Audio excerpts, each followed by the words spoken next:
한자도 공부하고 신문 기사도 읽어보는 한자로 읽는 신문 코너입니다. 이번 주 주제는 우크라이나 사람들입니다. 지난 2월 25일 러시아의 우크라이나 침공으로 인해서 드디어 전쟁이 시작되었고 전면전으로 퍼졌습니다. 온통 뉴스에 전쟁에 관한 여러 이야기가 가득한 시기입니다. 저희 수업에서는 원래 세계 뉴스를 통해서 그 나라가 속해 있는 곳의 세계 지리라든가 또 그 나라의 역사를 그동안 공부해 왔는데요. 지난 12월부터 우크라이나에 대한 기사가 계속 실렸습니다. 전쟁이 전면전으로 치닫기 한 일주일 전쯤 전쟁의 두려움을 느끼는 우크라이나 국민들이 어떻게 행동했는지를 참 비교적으로 보여주는 기사가 실렸는데요. 첫 번째 기사는 사회적 지위가 높은 사람들이 전세 비행기를 내서 나라를 탈출하는 모습이었고요. 또 하나는 늙고 힘없는 할머니가 손자와 마을을 지키겠다고 총연습을 하는 사진이었습니다. 그 두 단면을 잘 비교해서 보여주며 생각하게 만드는 좋은 컬럼이 실려서 그 컬럼을 주제로 여러 기사를 모아보았습니다. 노블리스 오블리주, 그러니까 사회적 신분에 맞는 도덕적 의무를 비교하는 컬럼이었는데요. 이제부터 공부해 보도록 하겠습니다. 먼저 단어를 공부해 보도록 하겠는데요. 우크라이나 하면 늘 딸려 나오는 그동안 단어들이 일촉즉발이었습니다. 일촉즉발, 한일, 다을촉, 곧즉, 필발. 한번 닿으면 바로 폭발한다. 한번 닿기만 해도 폭발한다는 뜻으로 아주 조그만 자극에도 큰일이 벌어질 것 같은 아슬아슬한 상태를 일촉즉발이라고 합니다. 부호들이 백척간두의 고국을 버리고 해외로 도피했다. 먼저 백척간두, 일백백, 자척, 장대간, 머리두. 여기서 자척이라는 글자를 공부해보면 한자는 약 30cm 정도인데 그러니까 팔꿈치부터 가운데 손가락 끝까지 약 30cm 정도를 한자라고 합니다. 그래서 낚시에 가서 월척했다는 건 30cm를 넘었다는 뜻이고요. 그리고 삼척동자 할 때는 약 1m쯤 되는 아주 어린아이라는 얘기죠. 그럼 여기서 백척간두라는 건 이게 몽둥이 간자니까 100척이나 되는 그러니까 약 30m나 되는 맨 끝에 사람이 이렇게 서 있어요. 머리두 맨 끝에 아슬아슬 떨어질 것 같다 이런 뜻이겠죠. 그래서 백자나 되는 높은 장대 위에 올라섰다는 뜻으로 위태로움이 극도로 달했다. 그게 백척간두에 섰다라는 뜻입니다. 다음은 부호, 부자부, 호걸호. 재산이 넉넉하고 세력이 있는 사람이다 이런 뜻인데 여기서 호걸이라는 건 영웅호걸할 때 호걸입니다. 그래서 그냥 부자보다 세력도 있는 사람들을 예전에는 부호라고 했어요. 요새 말로 하면 재벌과 비슷한 말인 것 같습니다. 전설 같은 일화가 있었다. 일화, 편안할 일, 말씀화, 일상에 널리 알려지지 아니한 흥미있는 이야기, 사절단, 하여금사, 마디절, 둥글단, 나라를 대표하여 일정한 사명을 띠고 외국에 파견되는 사람들의 무리. 전운이 고조된다.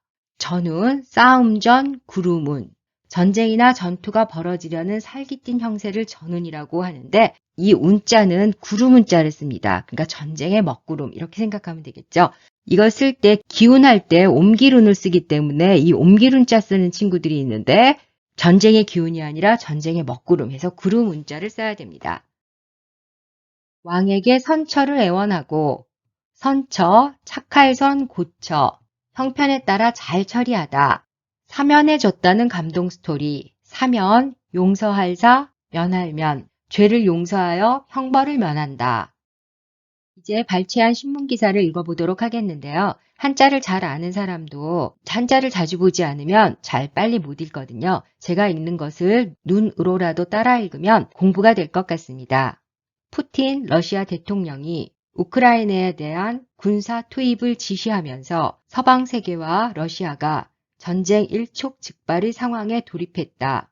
푸틴 대통령은 국영 TV 연설을 통해 현 우크라이나 정부는 미국의 꼭두각시 정권이자 식민지라며 친러 분리주의자들이 선포한 자칭 도네츠크 인민공화국과 루간스크 인민공화국의 독립을 승인하고 이 지역의 평화유지군의 명목에 러시아군 배치를 공식화했다.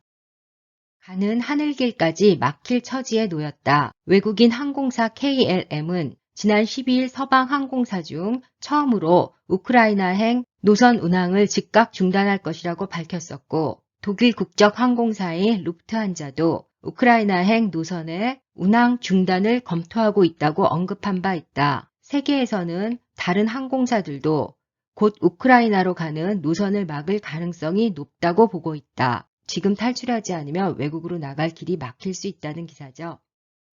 전쟁이 일어날 수도 있다는 생각이 점점 현실화되면서 모든 우크라이나 사람들은 얼마나 두려웠을까? 이 두려움 속에서 우크라이나 국민들은 어떻게 했는지 이들의 두 가지 모습이 극명하게 대비되는 사진과 기사가 신문에 실리며 이슈가 되었다. 첫 번째는 전세 비행기로 탈출하는 국회의원 기사와 두 번째는 나라를 지키겠다고 총 쏘는 연습을 하는 79세 할머니의 사진이다.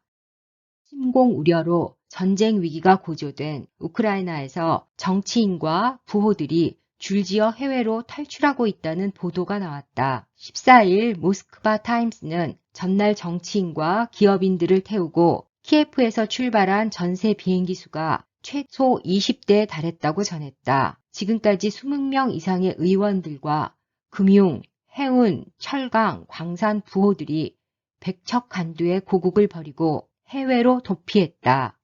같은 날 우크라이나발 외신 사진 중에 79세 된 백발의 할머니가 교관 지시에 따라 엎드려서 사격 훈련을 하는 장면이 눈길을 끈다. 이 할머니는 나는 총 쏠 준비가 돼 있다. 무슨 일이 생기면 내 집과 도시, 아이들을 지키겠다고 했다. 현지 우크라이나 시민들은 남녀노소를 가리지 않고 직접 총을 들고 민방위 전투 훈련에 참여하고 있다.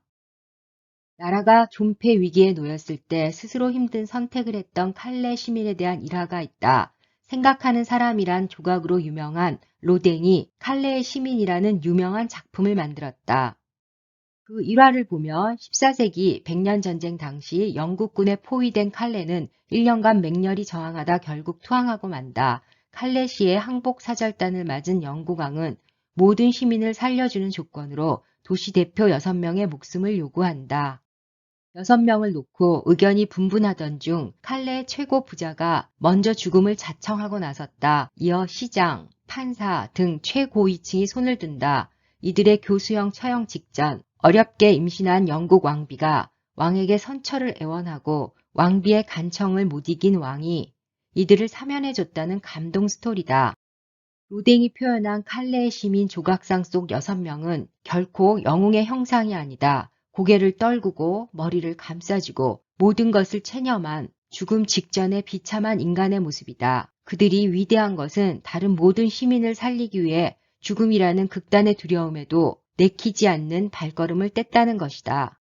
죽음 앞에서 무섭지 않은 사람이 누가 있을까? 하지만 사회 지도층이라면 그에 맞는 사회적 신분에 맞는 도덕적 의무감이 있어야 할 것 같다.